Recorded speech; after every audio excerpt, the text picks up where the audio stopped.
आज आपण इतिहास हा विषय मी शिकवते, तर त्यामध्ये आपण थोर व्यक्तींची आणि क्रांतिकाऱ्यांचे यांचा परिचय घेणार आहे. मग त्यासाठी आपला एक प्रकल्प तयार करायचा आहे.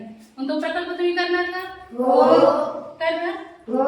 मग मी तुम्हाला काही प्रोजेक्ट पेपर देते, त्यावरती तुम्ही त्यांचा फोटो, ज्या नेत्यांची, जे व्यक्तींचे तुम्ही परिचय लिहिणार आहात त्यासाठी तुम्ही फोटो चिटकवायचा. त्यांचे जीवनाविषयी, त्यांचा जन्म, त्यांचा मृत्यू दिनांक, त्यांचा जीवन कार्यकाल त्याविषयी तुम्ही माहिती लिहायची आणि ते तयार करून मला दाखवा तुम्ही.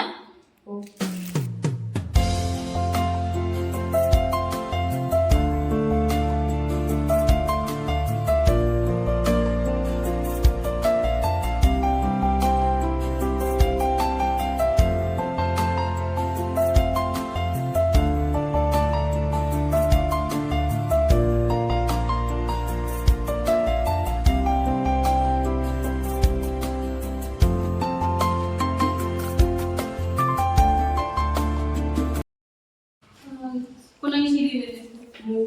भारतीय पहिली महिला अंतराळवीर कल्पना चावला यांच्याविषयी लिहिले आहे. तुला काय वाटलं त्यातून?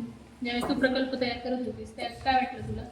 कल्पना चावला यांच्या वडिलांनी त्यांना वैद्य किंवा शिक्षिका होण्याचा सल्ला दिला, परंतु यांच्या मनामध्ये अंतराळ बघण्याची इच्छा होती, म्हणून त्यांनी त्यांचे शिक्षण अंतराळ यामध्ये केलेलं आहे.